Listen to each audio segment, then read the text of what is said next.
အားလုံးပဲမင်္ဂလာပါကျွန်တော်တို့ step to engineer channel မှာပြန်လည်ကြိုဆိုလိုက်ပါတယ်ကျွန်တော်နာမည်သူရိညော့ပါကျွန်တော်ဒီနေ့မျှဝေပေးခြင်းတဲ့အကြောင်းအရာက pressure vessel ဆိုတာကဘာလဲဆိုတာရယ် pressure vessel တွေကိုစက်မှုလုပ်ငန်းတွေမှာဘယ်လိုတိဆောက်နေတယ်ဆိုတဲ့ဖြစ်စဉ်လေးတွေကိုကျွန်တော်တို့ပြန်ပြီးတော့ပြောပြပေးခြင်းတာဖြစ်ပါတယ် pressure vessel ဆိုတဲ့အဓိပ္ပာယ်ကဘာလဲဆိုတော့ရေသုံးမဟုတ်ဒီ gas လို့PR ပစ္စည်းတွေကိုဒီပစ္စည်းတစ်ခုထဲမှာထည့်ပြီး PR မြင့်နဲ့တိုးလောင်ထားတဲ့ပစ္စည်းတွေအကုန်လုံးကို pressure vessel လို့ခေါ်တယ်ပြောရလို့ရှင်အလွယ်မြောင်ပြောလို့ရှိလို့ရှင်ကျွန်တော်တို့ဒီ air compressor တို့ဒီထမင်းပေါင်းဦးတို့ဟင်းချက်တဲ့ပေါင်းဦး pressure cooker တွေက pressure vessel တွေပဲအဲ့ဒီလိုပဲစက်မှုလုပ်ငန်းတွေသို့မဟုတ်ရေနံတွင်းတွေမှာဆိုလို့ရှင်လဲကျွန်တော်တို့လေအများကြီးသို့မဟုတ်အရေးတွေအများကြီးတိုးလောင်ပေးတဲ့ပစ္စည်းတွေအလုံးကြီးတွေဒါတွေဒီမှာပြရလို့ရှင်ဒီပုံကိုကြည့်လိုက်ပါဒီပုံမှာဆိုလို့ရှင်ဒီရေနံတွင်းတွေမှာရှိတဲ့ pressure လုံးတွေပါတယ်အဲ့ဒီထဲမှာရှိတဲ့ pipe line တွေမှာရှိတဲ့အရေသုံးဖို့အငွေ့တွေကို temperature change ပေးတဲ့ heat exchanger တွေအကုန်လုံးကို pressure vessel လို့ပဲကျွန်တော်တို့အများအပြားအကြမ်းမြင်သုံးသပ်ပါတယ်အဲ့တော့မကြာခဏတွေ့ရလိမ့်မယ် pressure cooker တွေဟင်းချက်တဲ့ pressure cooker တွေအဖုံးpressure အထက်မှာ pressure ရှိနေတဲ့သားနဲ့အဖုံးဖွင့်လိုက်ပြီလို့အဖုံးကြီးအုံးနဲ့ပွင့်သွားတာတို့ဒီမှာ gas wearing ဆိုတဲ့ gas အိုးတွေမတော်တဆပြုတ်ကြပြီးတော့ကြောက်အိုးရှူးတိုင်းလို့ဖြူးဆိုပြီးတော့ထွက်သွားပြီးတော့ထပြီးပေါက်ကွဲသွားတဲ့တခြားနေရာတွေရှောက်တိုက်တာတို့အဲ့ဒီလိုအခြေအနေမျိုးတွေကိုမကြာခဏရုပ်ရှင်တွေထဲမှာတွေ့ဦးပါလိမ့်မယ်အဲ့ဒီဥစ္စာတွေကတကယ်လို့သာကျွန်တော်တို့က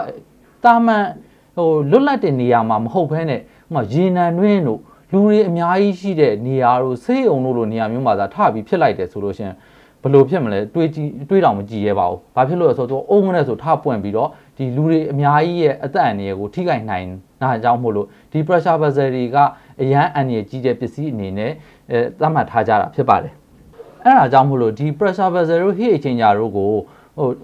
တိဆောက်တော့မယ်ဆိုလို့ရှင်တိကျတဲ့ guideline တွေဘယ်လိုတိဆောက်မလဲအဲ့ဒါမှမဟုတ်လို့ရှင် design code တွေကိုဘယ်လို follow လုပ်မလဲဆိုတဲ့ပေါ်မှာမူတည်ပြီးတော့လူတွေကပြန်ပြီးတော့တိဆောက်ကြရပါတယ်အဲ့တော့တိကျတဲ့ design code တွေဆိုတာဘယ်လိုဟာမျိုးလဲဆိုတော့ဒီဖိအားမြင့်တဲ့ pressure vessel တွေကိုတိဆောက်တော့မယ်ဆိုလို့ရှင်ကမ္ဘာစက်မှုထွန်းကားတဲ့နိုင်ငံတွေမှာကစပြီးတော့ဒီပစ္စည်းတွေကိုစတိဆောက်လာကြတာဗျာအဲ့ကြတော့ဒီပစ္စည်းတွေကိုအစပိုင်းတော့ကတော့ဒီလိုသုံးရတယ်အသုံးပြုခြင်းတယ်ဒါပေမဲ့ဘာ design ကုန်မှာမရှိဘူးအဲ့တော့ pressure မြင့်ခံဖို့အထူးများသုံးလိုက်တဲ့ဒါပေမဲ့သူကလည်းဆောက်ရှင်သလိုဆောက်တယ်ကိုကလည်းဆောက်ရှင်သလိုဆောက်တယ်အဲ့လိုဆောက်ရင်းနဲ့မတော်တဆထိခိုက်အန္တရာယ်ဖြစ်တဲ့ accident တွေဖြစ်တယ်ဆောက်နေရင်းနဲ့သေကြတယ်သို့မဟုတ်တိဆောက်ပြီးတော့မှအချိန်တစ်ခုကြာတော့မှထပေါက်ကွဲပြီးသေတယ်အဲ့ဒီလိုပြဿနာမျိုးတွေဖြစ်လာတဲ့အတွက်ကြောင့်မို့လို့စက်မှုထွန်းကားတဲ့နိုင်ငံကြီးတွေမှာကြတော့ဘာလုပ်လာရလဲဆိုတော့ကျွမ်းကျင်တဲ့ပညာရှင်တွေ engineer တွေစုလိုက်တယ်ဒီပစ္စည်းကိုဆောက်မယ်ဆိုလို့ရှိရင်တော့ငါတို့ဘယ် rules တွေ regulation တွေကိုသုံးရမယ်ဆိုပြီးတော့သူတို့ကစုပြီးတော့စာတမ်းတွေကုတ်တွေကိုရေးကြတယ်အဲ့ဒီလိုပြန်ရေးကြပေမဲ့လူတိုင်းကမဆောက်ကြဘူးဘာဖြစ်လို့လဲဆိုတော့ဒါတွေကပတ်စံများကုန်မှာဆိုတဲ့အတွက်ဒီ rules တွေကိုမလိုက်နာလို့ရှင်လဲပတ်စံအကုန်တက်တာတယ်ဆိုတဲ့ဥစ္စာတွေကြောင့်လူတွေကမဆောက်ကြဘူးအဲ့လိုမဆောက်ကြတဲ့အချိန်မှာဘာဖြစ်လဲဆိုတော့design အရ safe ဖြစ်တဲ့လူကဖြစ်တယ်တချို့လူကြတော့လည်း safe မဖြစ်ဘူးအဲ့ဒီလိုအခြေအနေတွေကိုမဖြစ်အောင်လို့နောက်ပိုင်းကျတော့စက်မှုလုပ်ငန်းတွေသို့မဟုတ်တချို့စက်မှုဖွံ့ဖြိုးတဲ့နိုင်ငံတွေမှာကျတော့နိုင်ငံအစိုးရတွေကပါဝင်ပူးပေါင်းပြီးတော့ကဲငါတို့နိုင်ငံမှာဒီပစ္စည်းကိုစောင့်မယ်ဆိုလို့ရှိရင်တော့မင်းတို့ဒီ rules and regulation ကိုလိုက်နာရမယ်ငါတို့ထားပါတော့ American နိုင်ငံကထားပါတော့ American နိုင်ငံမှာဆိုလို့ရှိရင်ငါတို့ရဲ့ဒီ design code ကိုလိုက်နာရမယ်ဆိုတဲ့စီကံချက်တွေထုတ်ပြီးတော့မှအဲ့ဒီ rules and regulation တွေကိုမဖြစ်မနေလိုက်နာခိုင်းတယ်ဥပမာ American မှာဆိုလို့ရှိရင် mechanical engineer တွေနဲ့ပတ်သက်တဲ့ကိစ္စတွေကို mechanical engineer တွေက design code တွေရေးတယ်အဲ့လိုနဲ့သူတို့ရဲ့အဖွဲ့အစည်းတွေ society တွေဖြစ်လာတယ်အရန်ထင်ရှားတဲ့ society တစ်ခုကတော့ ASME လို့ခေါ်တဲ့ American Society of Mechanical Engineer အဖွဲ့ကများသောအားဖြင့်ဒီကိစ္စတွေကိုcontrol လုပ်တယ်သူတို့က design code တွေကိုရေးတာရှိပါတယ်အဲ့ဒီလိုပဲ American ကလည်း American လို့ရေးတယ် Australia ကလည်း Australia okay ငါတို့ Australia မှာရှိတဲ့engineer အဖွဲ့တွေကလည်း okay ငါတို့ကလည်းငါတို့design code ရေးမယ်သူတို့ကလည်းသူတို့ဟာသူတို့ code parallel ရေးလာတယ် ရောပမှာရှိတဲ့လူတွေကကြတော့ EN code ဆိုပြီးတော့သူတို့စီမှာဆက်ထွက်လာတယ်ဒါပေမဲ့ design code တွေကိုအချိန်ကြာလာတာနဲ့အမျှ design code တွေကိုလိုက်ကြည့်လိုက်လို့ရှိရင်သူနဲ့တစ်ခုနဲ့တစ်ခုကမတိမ်မယိမ်ပဲအားလုံးလိုအပ်ချက်တွေကိုလိုအပ်ချက်တွေအတူတူလောက်ပဲဖြစ်တယ်အဲ့တော့များသောအားဖြင့်ကျွန်တော်တို့ကဒီ design code တွေကိုလိုက်ပြီးတော့တစ်ခုကိုလိုက်နာလိုက်လို့ရှင်တော်တော်များများကိုနည်းနည်းလိုက်ပြီးတော့follow လုပ်လိုက်တာ ਨੇ အဆင်ပြေရပါတယ်အဲ့တော့အဲ့ဒီ design code တွေကဘယ်တော့မှပေါ်လာလဲဆိုမနေ့တနေ့မှပေါ်လာတာမဟုတ်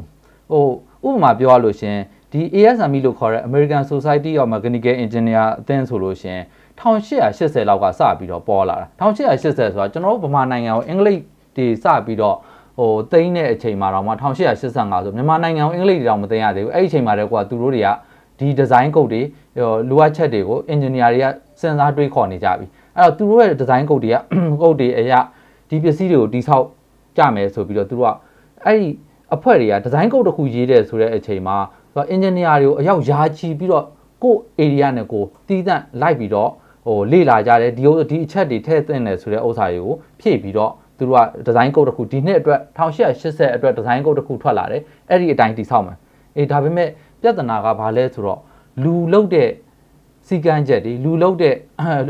လူဖြည့်ဆည်းထားတဲ့ design code တွေဖြစ်တဲ့အတွက်ကြောင့်မို့လို့အမြဲတမ်းတော့မပြည့်စုံနိုင်ဘူးသူတို့ဒီလိုပြောတဲ့အတိုင်းလိုက်လုပ်တဲ့ဥစ္စာကိုတော့မှတခြားနေရာတစ်ခုကထပ်ပြီးတော့လိုအပ်ချက်တစ်ခုနဲ့ထပ်ပြီးတော့ဒီနေရာမှာတော့ live follow လုပ်ရတာနဲ့ဒီနေရာမှာတော့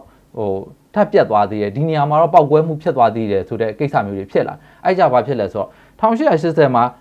ရေးတဲ့ code edition ကို1881ကျတော့ရှေ့နှစ်မှာရှိတဲ့အမှားတွေအကုန်လုံးကိုဒီအဖွဲ့ကြီးကနောက်တစ်ကြိမ်ပြန်ဗုတ်ထိုင်တယ်လိုအပ်ချက်တွေကိုအကုန်လုံးပြန်ပြီးထပ်ဖြည့်တယ်1881 edition ဆိုပြီးတော့သူတို့ကထပ်ဖြည့်တယ်အဲ့ဒီလိုနဲ့ design edition တွေကနှစ်တိုင်းထွက်လာတာဒီနေ့အထိပဲ